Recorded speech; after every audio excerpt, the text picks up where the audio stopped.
Throughout most of history, war was pictured as tanks, artillery, and infantry fighting over each meter of ground.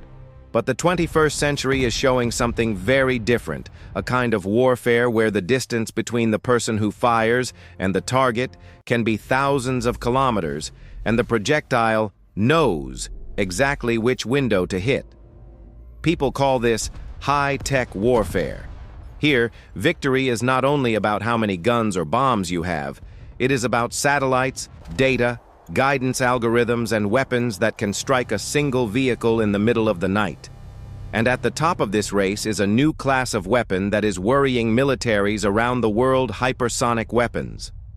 First, go back to a simple fact. In the past, to destroy a bridge or an ammunition depot, you might need dozens or even hundreds of bombs. Aircraft flew high, dropped bombs roughly in the area, and whether they actually hit the intended target depended on luck and pilot skill. Today, a single smart bomb with a seeker and satellite guidance can hit one tunnel entrance, one truck, even one specific room. The miss distance is only a few meters, sometimes less than one. How is that possible? The answer is floating above us in the sky satellites. Orbiting the Earth are constellations of navigation satellites. Each one constantly broadcasts ultra-precise timing signals. A receiver on the ground or inside a missile listens to several satellites at once, calculates distance from each, and from that works out its exact position. That is the basic principle behind GPS and other global navigation systems. We use it every day on our phones to find coffee shops. But militaries use it to guide cruise missiles over thousands of kilometers as they hug the terrain, help aircraft, warships, and armored vehicles know their exact position so they can coordinate attacks, provide extremely precise coordinates to artillery so a shell fired from far away still lands on its target. Where paper maps, compasses, and the human eye once decided direction, everything is now digital coordinates. The battlefield is turned into a grid of X and Y, altitude, speed, and time. Every plane, every missile, every tank becomes a node in a massive data network. They constantly send and receive information: their own position, the location of targets, predicted paths. Because of that, a missile can be launched from far beyond visual range, fly around dangerous zones, hug the terrain, and then suddenly dive on exactly the right spot. High-tech warfare is like this. The side with better data, thicker sensor networks, and faster information processing has the advantage. But the world has not stopped at cruise missiles and smart bombs. A new generation of weapons is rising that creates a real headache for current defenses: hypersonic weapons. What does hypersonic actually mean? Sound in air near the ground moves at about 340 meters per second. This is Mach 1. A fighter jet can fly at Mach 1 or Mach 2, twice the speed of sound. Hypersonic weapons are designed to fly at Mach 5 or faster, at least 5 times the speed of sound, sometimes much more. At that speed, an object can travel 1,000 kilometers to its target in just a few minutes. Speed is only half the story. What really makes hypersonic weapons alarming is their maneuverable flight path. Most traditional ballistic missiles travel on a big, predictable arc. They launch up, leave the atmosphere, then fall back down. Defense systems can estimate their trajectory, calculate where they will land, and try to intercept them at a roughly known point in the sky. Hypersonic weapons are different. Many designs allow them to fly within the atmosphere at lower altitude, making them harder for radar to detect early change altitude and direction continuously, gliding along air currents at extreme speed. Imagine you are trying to catch a ball. If someone throws it straight, you can guess where it will land and move there. But if the ball flies insanely fast and constantly dodges left and right, your chance of catching it drops to almost zero. Existing missile defense systems were built mainly to deal with ballistic missiles following predictable arcs. When faced with something that is extremely fast, highly maneuverable, and often flying low, most of those systems become almost powerless. So what does it take to make a hypersonic weapon work? First, propulsion. At Mach 5 and above, not just any engine will do. Many designs use special air-breathing ramjet or scramjet engines, or a rocket booster that accelerates the weapon before it shifts into a gliding phase. Second, materials. At these speeds in the atmosphere, friction with the air heats the skin of the vehicle to thousands of degrees. The body must use heat-resistant materials similar to those on spacecraft re-entering the atmosphere. Third, guidance and control. At hypersonic speed, a tiny change in angle can move the weapon dozens of kilometers off course. Sensors, computers, and control surfaces must handle data in microseconds to constantly adjust the flight path. And just like other precision weapons, hypersonic systems still rely heavily on satellite navigation and external data to know where they are and where the target is. The result is brutal.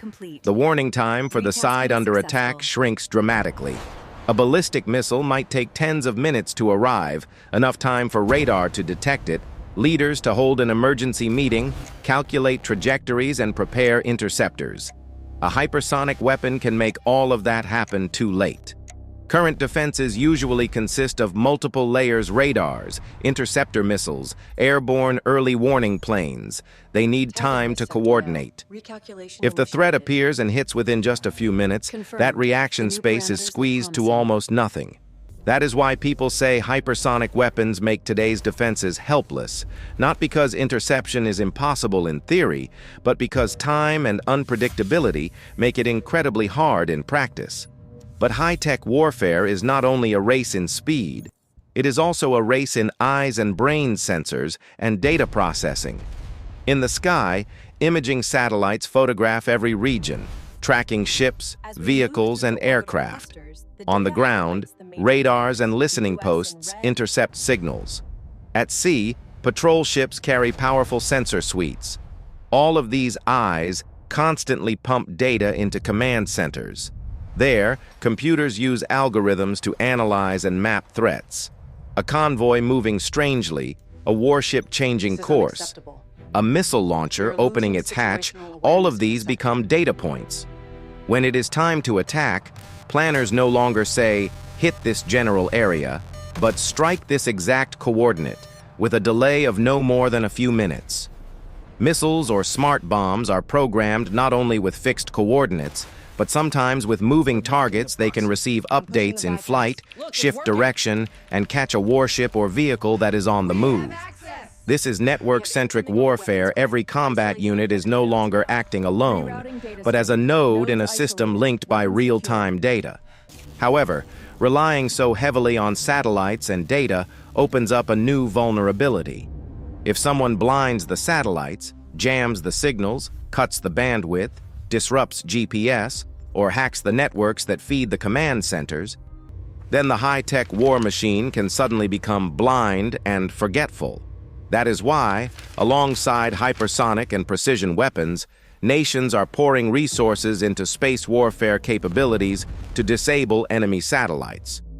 Backup navigation systems that do not rely solely on GPS-encrypted, jam-resistant military communication networks hardened against cyber attacks.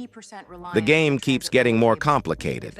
It is no longer just who can shoot farther and faster, but also who can keep their information systems alive longer under attack. From another angle, high-tech warfare changes the way people think about collateral damage.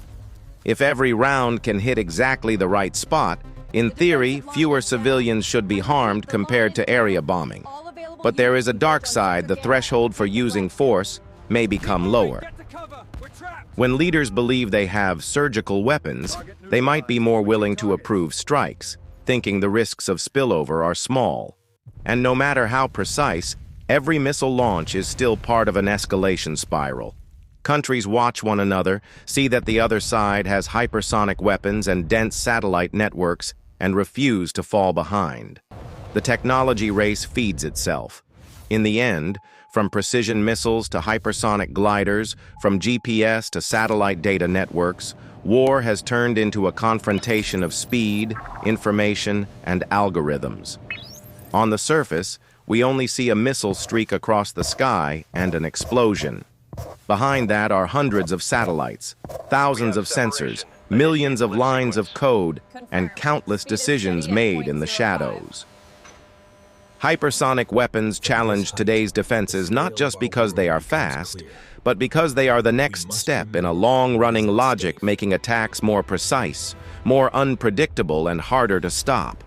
High-tech warfare shows that humanity has advanced incredibly in science and engineering.